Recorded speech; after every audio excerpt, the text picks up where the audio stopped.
ദീപക് എന്ന് പറഞ്ഞൊരു വ്യക്തിയുടെ മരണത്തിന് കാരണക്കാരിയായിട്ടുള്ള ഷിംജിത മുസ്തഫയ്ക്കെതിരെ അങ്ങനെ പോലീസ് കേസെടുത്തിരിക്കുകയാണ്. FIR ഇട്ടിട്ടുണ്ട്. ഇതിനകത്ത് മനുഷ്യാവകാശ കമ്മീഷൻ ഇടപെട്ടിട്ടുണ്ട്. അതുകൊണ്ടാണ് ഇത്രയും പെട്ടെന്ന് തന്നെ പോലീസ് FIR ഇട്ട് ഇത് കേസ് എടുത്തിട്ടുള്ളത്. ഇവർക്കെതിരെ ലുക്കൗട്ട് നോട്ടീസ് വരെ അടിച്ചിറക്കിയിട്ടുണ്ട്. പുള്ളിക്കാരി ഇപ്പം മുങ്ങിയിട്ടുണ്ട്, സ്ഥലത്തില്ല, വീട്ടിലില്ല, നാട്ടിലും ഇല്ലെന്നാണ് പറയുന്നത്. ദുബായിലോട്ടെങ്ങാണ്ട് മുങ്ങിയിട്ടുണ്ടെന്ന് പറയുന്നുണ്ട്. കാരണം ഇവർ മുമ്പേ വർക്ക് ചെയ്തിട്ടുള്ളത് ദുബായിലാണ്. പിന്നെ എന്തൊക്കെ പറഞ്ഞാലും ഇവർ മുങ്ങിയിട്ടുണ്ടെങ്കിൽ ഇവർക്ക് എന്തൊക്കെയോ സ്വാധീനങ്ങൾ, ഇവരെ നാട്ടിൽ നിന്ന് ആരുടെയൊക്കെയോ സ്വാധീനങ്ങൾ കിട്ടിയിട്ടുണ്ടെന്ന് വിചാരിക്കാം. കാരണം ഇവർ മുമ്പേ ഒരു പാർട്ടി ആയിരുന്നു. അതുപോലെ വാർഡ് മെമ്പറും കൂടെ ആയിട്ട് ജോലി ചെയ്തിട്ടുള്ള ആളായിരുന്നു. അപ്പം എങ്ങനെയൊക്കെയോ ഇവർക്ക് കുറച്ച് സ്വാധീനം കിട്ടിക്കാണും മുങ്ങിയിട്ടുണ്ടെങ്കിൽ. പിന്നെ ഈ ലോകത്തിൻ്റെ എവിടെ പോയി ഒളിച്ചാലും നമ്മളെ കേരള പോലീസ് പൊക്കിയിരിക്കും. ഇവർ ദുബായിലോട്ടാണ് പോയിട്ടുള്ളതെന്നാണ് പറയുന്നത്. ദുബായിൽ പോയിട്ടുള്ളെങ്കിൽ ദുബായ് മലയാളികളെല്ലാം ഇവരെ എങ്ങനെ പോയാലും പൊക്കിയെടുത്ത് നാട്ടിലോട്ട് അയക്കും. അത് വേറെ കാര്യം. ഇവർക്ക് വേറെ ഓപ്ഷൻ ഇല്ല. നിയമത്തിന് മുമ്പിൽ കീഴടങ്ങുക എന്നുള്ളൊരു ഓപ്ഷൻ മാത്രമേ ഉള്ളൂ. എവിടെ പോയാലും ഇവരെ പിടിക്കും. അതിനകത്ത് യാതൊരു ഡൗട്ട്സും ഇല്ല. പിന്നെ ഇവരെ പറ്റിയിട്ട് ഇപ്പം നിലവിലിപ്പം കേട്ടോണ്ടിരിക്കുന്നതെല്ലാം ഞെട്ടിക്കുന്ന വിവരങ്ങളാണ്. ഇവരെ നാട്ടുകാർ തന്നെ ഒരുപാട് ആളുകൾ ഇവരെ പറ്റിയിട്ട് പല രീതിയിലാണ് ഇപ്പം പറയുന്നത്. ഇപ്പം അറിയാൻ കഴിഞ്ഞതെന്ന് വെച്ച് കഴിഞ്ഞാൽ ഈ ഒരു ദീപക് എന്ന് പറയുന്ന വ്യക്തിയെ അറിഞ്ഞുകൊണ്ട് ഇവർ കൊലയ്ക്ക് കൊടുത്തതെന്നാണ് പറയുന്നത്. കാരണം എന്ന് വെച്ച് കഴിഞ്ഞാൽ ഈ ഒരു സ്ത്രീ, ഈ ഷിംജിത എന്ന് പറയുന്ന സ്ത്രീ ബസ്സിൽ യാത്ര ചെയ്യുന്നൊരു സ്ത്രീ അല്ലെന്നാണ് പറയുന്നത്.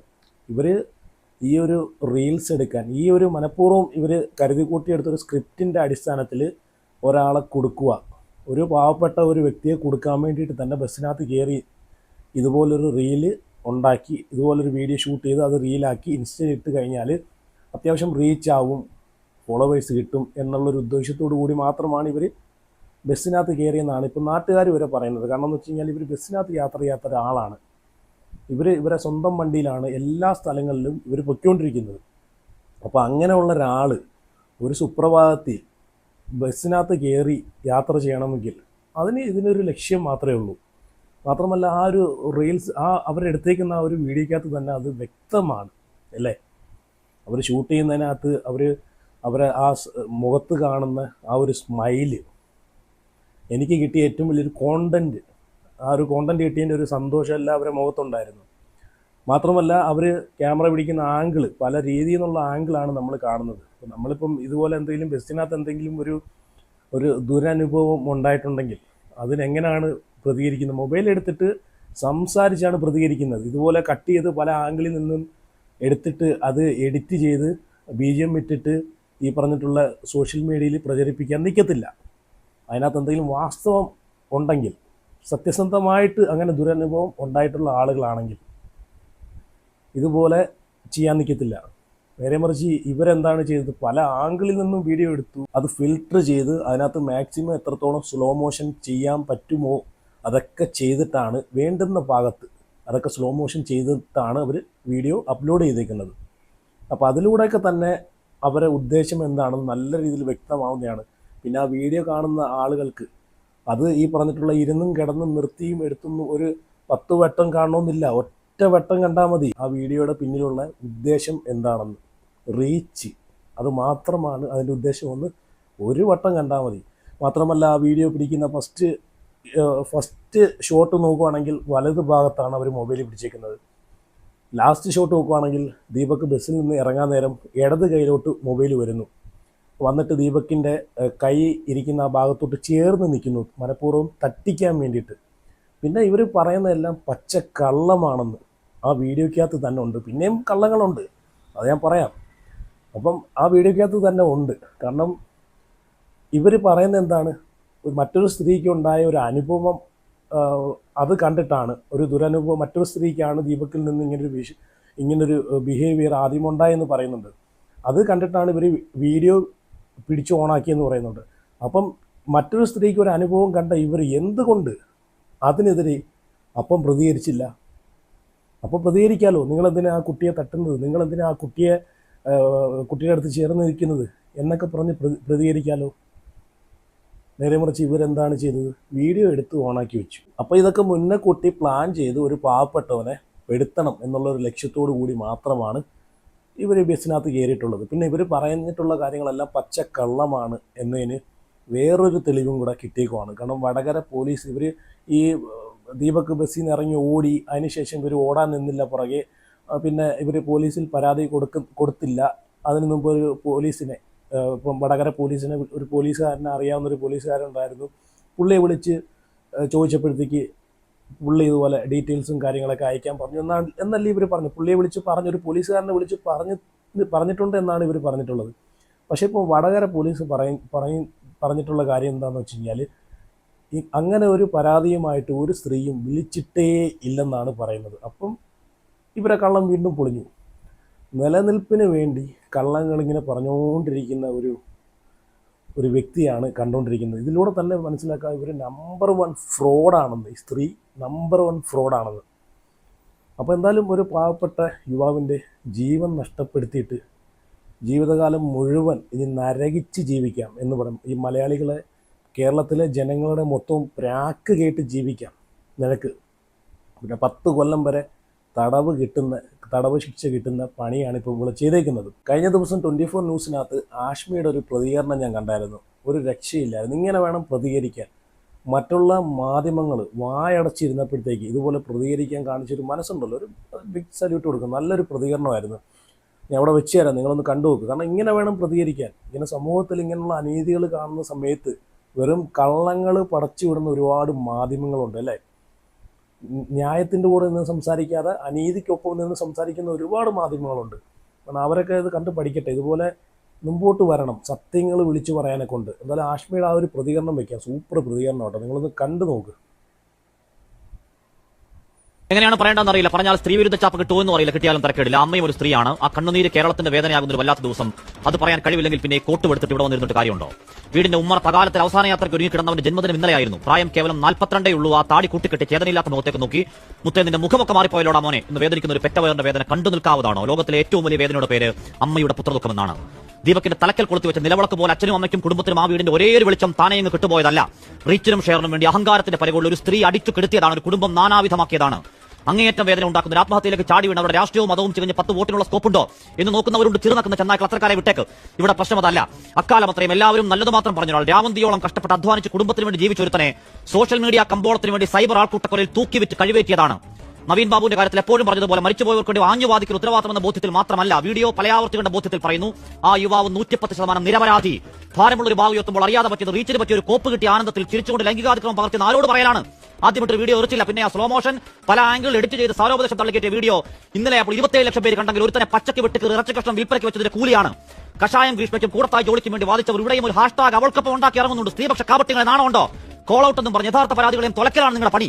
ശരിയായ പരാതിയിൽ ആർജവത്തോട് അവൾക്കൊപ്പമാണ്. പക്ഷേ ഈ വ്യാജങ്ങളെ, സോഷ്യൽ മീഡിയ കോണ്ടന്റ് അപരാധങ്ങളെ സ്ത്രീ സമൂഹം ചെറുക്കുന്നില്ലെങ്കിൽ ഇനിയും അച്ഛനും മക്കളും ഭർത്താവടക്കം മച്ചകത്ത് തൂങ്ങിയാടും വേട്ടക്കിരകൾ ആൺശവങ്ങൾ ഏതോ സമാന്തര ലോകത്തിൽ ഐക്യത്രയെന്ന് നോക്കി പൂണ്ടിരിക്കുന്ന പെർവേർട്ടുകൾ അടങ്ങരുത്. ഫോൺ നോക്കി ഇറങ്ങണം. ഗോവിന്ദാപുരത്തെ അമ്മയുടെ കണ്ണുനീരും മകന്റെ വായ്ക്കരയും കൂടി പിടിച്ച് വീഡിയോ ഒരു മ്യൂസിക് ഇട്ട് തള്ളിക്കേറ്റ് അങ്ങോട്ട് കുത്തിക്കയറട്ടെ, ലൈക്കും ഷെയറും തീരട്ടെ. ഇതുപോലെ വേണം പ്രതികരിക്കാൻ. ആ മകന്റെ ശരീരം കണ്ട് പൊട്ടിക്കരയുന്ന ആ അമ്മയും ഒരു സ്ത്രീയാണെന്നുള്ളൊരു ബോധം എല്ലാവർക്കും വേണം. ഇവിടെ രാഹുൽ മാങ്കൂട്ടത്തിൻ്റെ വിഷയത്തിൽ നമ്മൾ കണ്ടതാണ്. രാഹുൽ മാങ്കൂട്ടത്തിനെ അറസ്റ്റ് ചെയ്യാൻ കാണിച്ച ആ ഒരു വ്യഗ്രത പോലും ഇവിടെ ഇത്രയും തെളിവുണ്ടായിട്ട് ഒരാൾ ആത്മഹത്യ ചെയ്തിട്ട് ആ ആത്മഹത്യക്ക് കാരണക്കാരിയായിട്ടുള്ള ഒരു സ്ത്രീ, അല്ലെങ്കിൽ ആ ഒരു തെളിവ് മൊബൈൽ ഉൾപ്പെടെ അവരെ കൈവശം ഇരിക്കുമ്പോഴത്തേക്ക്, ആ ഡിജിറ്റൽ എവിഡൻസ് ഉൾപ്പെടെ അവരെ കയ്യിലിരിക്കുമ്പോഴത്തേക്ക് നമ്മളെ പോലീസ് എന്തോ കാണിച്ചു? ഒന്നും കാണിച്ചില്ല. അവരെ അറസ്റ്റ് ചെയ്തു. അവസാനം മനുഷ്യാവകാശ കമ്മീഷൻ ഇടപെട്ടിട്ടല്ലേ ഇതിന് FIR വരെ ഇട്ടിട്ടുള്ളത്. രാഹുൽ മാങ്കൂട്ടത്തിൻ്റെ കേസിനകത്ത് കാണിച്ച ആർജവം കണ്ടാണല്ലോ. ഒരു മെയിലിൻ്റെ അടിസ്ഥാനത്തിൽ രാത്രി 12 മണിക്ക് നട്ടപ്പാതിരയ്ക്ക് രാഹുൽ മാങ്കൂട്ടത്തിനെ കയറി അറസ്റ്റ് ചെയ്ത് ഒരു കൊലയാളിയെ അറസ്റ്റ് ചെയ്തുകൊണ്ട് പോകുന്ന ആ ഒരു വ്യഗ്രതയിലൂടെയാണ് രാഹുൽ മാങ്കൂട്ടത്തിനെ അറസ്റ്റ് ചെയ്തുകൊണ്ട് പോയത് അല്ലേ. ആ വെപ്രാളവും ആ ഈ പറഞ്ഞിട്ടുള്ള ഇതൊന്നും ഇവിടെ കണ്ടില്ലല്ലോ. അത്രയും ഫാസ്റ്റായിട്ടുള്ള ഒരു നിയമ നടപടി നമ്മൾ ഈ വിഷയത്തിനകത്ത് നമ്മൾ കണ്ടില്ല. മനുഷ്യാവകാശ കമ്മീഷൻ ഇടപെട്ടുകൊണ്ട് ഇതിന് വല്ലതും നീതി ലഭിക്കുമെന്ന് വിചാരിക്കുന്നു ദീപകിൻ്റെ കുടുംബത്തിന്. എന്തായാലും കൊള്ളാം. ഇനി ഒരു വക്കീൽ പറയുന്നത് നിങ്ങളൊന്ന് കേട്ട് നോക്കേ. ഈ പാതിരാത്രി വക്കീലാണ് വന്നിരിക്കുന്നത് ഒരു സന്തോഷ വാർത്ത പറയാനാണ്. മറ്റേ ലവളില്ലേ, മാടമ്പള്ളിയിലെ മനോരോഗി, അവർക്കെതിരെ പോലീസ് FIR രജിസ്റ്റർ ചെയ്തു. കോഴിക്കോട് മെഡിക്കൽ കോളേജ് പോലീസ് സ്റ്റേഷനിൽ 63/2026 നമ്പർ FIR ആയിട്ടാണ് കേസ് രജിസ്റ്റർ ചെയ്തിരിക്കുന്നത്. ഇട്ടിരിക്കുന്ന വകുപ്പ് BNS 108 ആത്മഹത്യാ പ്രേരണ എന്നുള്ളതാണ് വകുപ്പ്. ആത്മഹത്യാ പ്രേരണയിൽ കൊലക്കുറ്റമൊന്നും അല്ലല്ല എന്ന് പറയാനാണെങ്കിൽ തെറ്റിയടേ. ആത്മഹത്യാ പ്രേരണയ്ക്ക് 10 വർഷം വരെ കഠിന തടവ് ലഭിക്കാവുന്ന കുറ്റമാണ്. നോൺ ബെയിലബിൾ ഒഫൻസ് ആണ്, ബെയിൽ കിട്ടില്ല. പിന്നെ ഈ വിചാരണ നടക്കുന്നത് സെഷൻസ് കോടതിയാണ്. സെഷൻസ് കോടതി ആയതുകൊണ്ട് തന്നെ ഇവർ അറസ്റ്റ് ചെയ്ത് ഹാജരാക്കുന്നത് മജിസ്ട്രേറ്റ് കോടതിയാണ്. മജിസ്ട്രേറ്റ് കോടതിക്ക് സെഷൻസ് കോടതിയിൽ വിചാരണ ചെയ്യുന്ന കുറ്റങ്ങൾക്ക് ജാമ്യം കൊടുക്കാൻ പറ്റില്ല. ഈ പറഞ്ഞ ഷിംചിത അകത്ത് തന്നെ കിടക്കും. അപ്പോൾ വിചാരിക്കും, ആത്മഹത്യ പ്രേരണ തെളിയിക്കാൻ വലിയ പാടല്ലേ, അതൊക്കെ എങ്ങനെ തെളിയിക്കാം? എൻ്റെ പൊന്നു മക്കളെ, പോലീസ് വിചാരിച്ച എല്ലാ കേസും പുല്ലുപോലെ തെളിയിക്കാൻ പറ്റും. ആത്മാർത്ഥമായിട്ട് വിചാരിക്കണം. ഫോറൻസിക് എവിഡൻസ്, ഡിജിറ്റൽ എവിഡൻസ്, സാക്ഷിമൊഴികൾ, അങ്ങനെ എല്ലാ ഡിപ്പാർട്ട്മെന്റും ഒത്തൊരുമയോടെ പ്രവർത്തിച്ചു കഴിഞ്ഞാൽ ഇവളകത്ത് തന്നെ കിടക്കും. പിന്നെ നമ്മളൊക്കെ ഇല്ലേ, അനീതി കാണുമ്പോൾ ഇടപെടുന്ന നമ്മളെപ്പോലുള്ള നല്ല ചങ്കുകളില്ലേ, അവരൊക്കെ ഉണ്ടെങ്കിൽ തീർച്ചയായിട്ടും അവർക്ക് ശിക്ഷ ഉറപ്പാണ്. എനിക്കൊരു ഉറപ്പെന്നാ. ഈ കഷായം ഗ്രീഷ്മ എന്ന് പറഞ്ഞ ഒരു ലേഡി അറിയാമോ? അവൾ എന്താണ് തെറ്റ് ചെയ്തത്? വിഷം കലക്കി കൊടുത്തല്ലേ ഉള്ളൂ. അതാണെങ്കിൽ അവൾ ഒരു 5 കൊല്ലം കഴിഞ്ഞ് ഇറങ്ങി വരുമെന്ന് പറഞ്ഞിട്ടേ അവളിപ്പോ തൂക്ക് കയർ കാത്ത് കിടക്കുകയാണ്. കാലം മാറിപ്പോയി മക്കളെ. നമ്മുടെ ആണുങ്ങൾ പറഞ്ഞാൽ 10 കൊല്ലം തടവ് ശിക്ഷ ലഭിക്കാവുന്ന വകുപ്പാണ് ഇപ്പം ചേർത്തിരിക്കുന്നത്. അപ്പം ഇതിനകത്ത് വേറെയുള്ള ആളുകൾ ഇടപെട്ടിട്ടൊന്നും ഒരു കാര്യമില്ല. രാഷ്ട്രീയപരമായിട്ടോ അല്ലെ വർഗീയപരമായിട്ടോ ഇതിനകത്തൊന്നും ഇടപെട്ടിട്ട് കാര്യമില്ല. പുള്ളിക്കാരി ഇതിൽ നൂരാൻ ചാൻസ് ഇല്ല എന്നാണ് വക്കീൽ പറയുന്നത്. തക്കതായിട്ടുള്ള ശിക്ഷ മേടിച്ചു കൊടുക്കണം. കാരണം ഇത് മനഃപൂർവ്വമുള്ള നരഹത്യക്കാണ് ഇതിനകത്ത് കേസെടുത്തിരിക്കുന്നതാണ് പറയുന്നത്. മനഃപൂർവ്വമുള്ള നരഹത്യ തന്നെയാണ്. അറിഞ്ഞുകൊണ്ട് റീച്ചിന് വേണ്ടിയിട്ടൊന്ന് ആലോചിച്ച് നോക്കിക്കേ. ഒരു ചെറുപ്പക്കാരനെ കുരുതിക്ക് കൊടുത്തിട്ട് ഇവക്കൊക്കെ എന്ത് കിട്ടി? ഇവളെ സപ്പോർട്ട് ചെയ്യാൻ കുറേ അപരാധികളും അല്ലേ, ആ ശ്രീലക്ഷ്മി അറയ്ക്കലിനെ പോലത്തുള്ള അപരാധികൾ. അതിനെ പിന്നെ പറഞ്ഞിട്ട് കാര്യമില്ല. അതൊക്കെ വേസ്റ്റ്. ഇങ്ങനെയുള്ള കാര്യത്തിലാണ് ഈ ഫെമിനിസ്റ്റ് എന്ന് പറഞ്ഞാൽ എന്താണ്? സ്ത്രീകൾക്കെതിരെയുള്ള അതിക്രമങ്ങളെ തടയുക അല്ലെങ്കിൽ അതിനെതിരെ ശബ്ദിക്കുക, അതാണ് ഫെമിനിസ്റ്റ് കൊണ്ട് ഉദ്ദേശിക്കുന്നത്. അല്ലാതെ പുരുഷ വിരോധികളാക്കുമല്ല ഫെമിനിസ്റ്റ് കൊണ്ട് ഉദ്ദേശിക്കുന്നത്. ഈ ശ്രീലക്ഷ്മി അറയ്ക്കലൊക്കെ എന്താണ് ചെയ്യുന്നത്? ലോകത്തുള്ള പുരുഷന്മാരെ എല്ലാം വിരോധികളാക്കുന്ന പരിപാടിയാണ് ഇവൾ ചെയ്തുകൊണ്ടിരിക്കുന്നത്. ഇവളെയൊക്കെ പിടിച്ച് ആദ്യം ഇവക്കെതിരെ പരാതി കൊടുക്കണം. ഇവളെയൊക്കെ പിടിച്ച് ആദ്യം അകത്ത് ഇടണം. അതാണ് വേണ്ടുന്നത്. ഈ ഒരു മരിച്ചൊരു വ്യക്തിയെക്കുറിച്ച് ഇതുപോലെ സോഷ്യൽ മീഡിയയിൽ വന്ന് വീണ്ടും വീണ്ടും അപമാനിക്കുന്ന രീതിയിൽ എഴുതി പോസ്റ്റ് ഇട്ടുകൊണ്ടിരിക്കുന്ന ഇവളെയൊക്കെ ഉണ്ടല്ലോ, ഇവളെയാണ് ആദ്യം പിടിച്ചകത്ത് ഇടേണ്ടത്. ചില ആളുകൾക്ക് ഇവിടെ തോന്നുന്നത് എന്താണെന്ന് വെച്ച് കഴിഞ്ഞാൽ, ദീപക് എന്തിനാണ് ആത്മഹത്യ ചെയ്തത്? അവനിക്കിതുപോലെ അവൻ്റെ ഭാഗത്ത് തെറ്റില്ല എന്ന് അവനിക്ക് സോഷ്യൽ മീഡിയയിൽ മുമ്പിൽ വന്ന് ഇതുപോലെ ഒരു വീഡിയോ ഇട്ട് പറഞ്ഞുകൂടായിരുന്നു, അല്ലെങ്കിൽ നിയമപരമായിട്ട് അവനിക്കും മുമ്പോട്ട് പൊക്കിവിടായിരുന്നോ എന്നുള്ളൊരു ചിന്തയായിരിക്കാം ചിലപ്പോൾ എന്തിനാ ആത്മഹത്യ ചെയ്തത്.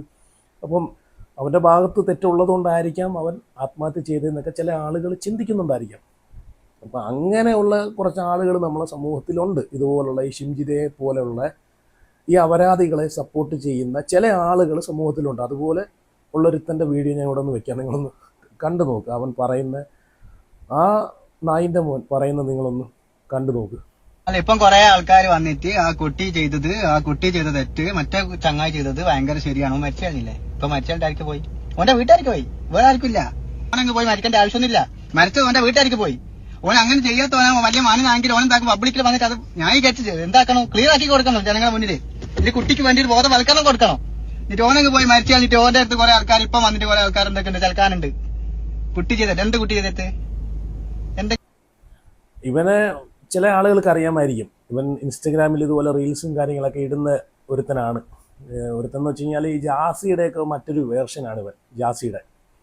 അപ്പം പിന്നെ പറയണ്ടല്ലോ, അവൻ്റെ സ്വഭാവം എന്താണെന്ന് നിങ്ങൾക്ക് മനസ്സിലായി കാണും. അപ്പം അവൻ പറയുന്നത് എന്താണെന്ന് വെച്ച് കഴിഞ്ഞാൽ ഇവരുടെ ദീപകിൻ്റെ ഭാഗത്താണ് തെറ്റ്. ദീപക് എന്തുകൊണ്ട് പ്രതികരിച്ചില്ല, എന്തുകൊണ്ട് പോയി ചത്തു എന്നൊക്കെയാണ് ഇവൻ ചോദിക്കുന്നത്. എല്ലാവർക്കും ഒരുപോലെയുള്ള ഹൃദയമായിരിക്കത്തില്ല. ഈ ലോകത്ത് മനുഷ്യർക്ക് വിശപ്പ് സഹിക്കാൻ പറ്റും, അതുപോലെ ചൂട് സഹിക്കാൻ പറ്റും, അതുപോലെ ഇതുപോലുള്ള പല കാര്യങ്ങളും സഹിക്കാൻ പറ്റും. പക്ഷേ അപമാനമെന്ന് പറയുന്നൊരു സാധനം സഹിക്കാൻ പറ്റുന്നതല്ല. സമൂഹത്തിൽ നല്ല രീതിയിൽ നല്ല വ്യക്തിത്വമായിട്ട് നടക്കുന്ന ആളെ മേൽ പെട്ടെന്ന് ഒരു ദിവസം ഒരു പെണ്ണ് കേസ് കൊണ്ടിട്ടാലോ, അല്ലെങ്കിൽ ഇതുപോലുള്ള എന്തെങ്കിലും കള്ള കേസുകൾ, എന്നെ പിടിച്ചു, എന്നെ തൊട്ടു, മാന്തി എന്നൊക്കെ പറഞ്ഞിട്ടുള്ള ഇതുപോലുള്ള വീഡിയോകളെടുത്ത് പ്രചരിപ്പിച്ച് അപമാനിപ്പിച്ചാലോ ചിലപ്പോൾ അത് പിടിച്ചിരിക്കാൻ പറ്റത്തില്ല. അപമാനം എന്ന് പറഞ്ഞാൽ അങ്ങനെയാണ്, എല്ലാവർക്കും പിടിച്ചിരിക്കാൻ പറ്റുന്ന കാര്യമല്ല. ഇപ്പോൾ രാഹുൽ മാങ്കൂട്ടത്തിൻ്റെ കേസ് നോക്കുക, പുള്ളി അത്രയും പുള്ളി ഒരു രാഷ്ട്രീയക്കാരനാണ്. മാത്രമല്ല പുള്ളിക്ക് ജനങ്ങളുടെ പിന്തുണയുണ്ട്. അതുകൊണ്ട് മാത്രമാണ് പുള്ളി ഇപ്പോഴും പിടിച്ചു നിൽക്കുന്നത്. പുള്ളി ഒരു രാഷ്ട്രീയക്കാരനാണ്. എന്തും തരണം ചെയ്ത് ഏതറ്റം വരെയും സ്വന്തം പാർട്ടിയിൽ നിലയുറപ്പിച്ച് പ്രവർത്തിക്കും എന്നുള്ളൊരു മനസ്സിലൊരു പ്രതിജ്ഞ എടുത്ത് വന്നിട്ടുള്ള ഒരാളാണ്. അപ്പം പുള്ളിക്കൊക്കെ പിടിച്ചിരിക്കാൻ പറ്റും. ഈ ഒരു റേപ്പ് കേസുമായിട്ടുള്ള ബന്ധപ്പെട്ട ഇതിൽ 3 പരാതി വന്നിട്ട് പോലും രാഹുൽ മാങ്കൂട്ടം പിടിച്ചിരിക്കുന്നല്ലോ. പക്ഷേ ഒരു സാധാരണക്കാരനെ സംബന്ധിച്ച് ഇതൊക്കെ ഭയങ്കര ഒരു വിഷയമാണ്. സാധാരണക്കാരന് ഇങ്ങനെ ഒരു അനുഭവം ഉണ്ടാകുമ്പോഴത്തേക്ക് അയാളെ സപ്പോർട്ട് ചെയ്യാൻ ആരും കാണത്തില്ല. ഇപ്പം ഇത് ഈ പെണ്ണിൻ്റെ ഭാഗത്തു നിന്നുള്ള വിഷ്വല് കണ്ടിട്ട് അതും ജനങ്ങൾക്ക് മനസ്സിലായതുകൊണ്ട് മാത്രമാണ് ജനങ്ങൾ അത് വിലയിരുത്തി അത് ആരുടെ ഭാഗത്താണ് തെറ്റ് ശരിയെന്ന് ആ വിഷ്വല് കണ്ട് മനസ്സിലാക്കിയതിന് ശേഷമാണ് ദീപക്കിന് സപ്പോർട്ട് കൊടുത്തത്. അല്ലെങ്കിൽ ദീപക് എന്ന് പറയുന്ന ഒരാളെ നമുക്ക് ആർക്കെങ്കിലും അറിയാവോ? ദീപക് ഈ ഒരു വീഡിയോ ഇറങ്ങി ഇതിൻ്റെ സത്യാവസ്ഥ വെളിയിൽ വന്ന് ആ വീഡിയോ കണ്ട് ദീപക് ആത്മഹത്യ ചെയ്തതിന് ശേഷമാണ് ജനങ്ങൾ ദീപക്കിനെ അറിയുന്നത്, അല്ലേ?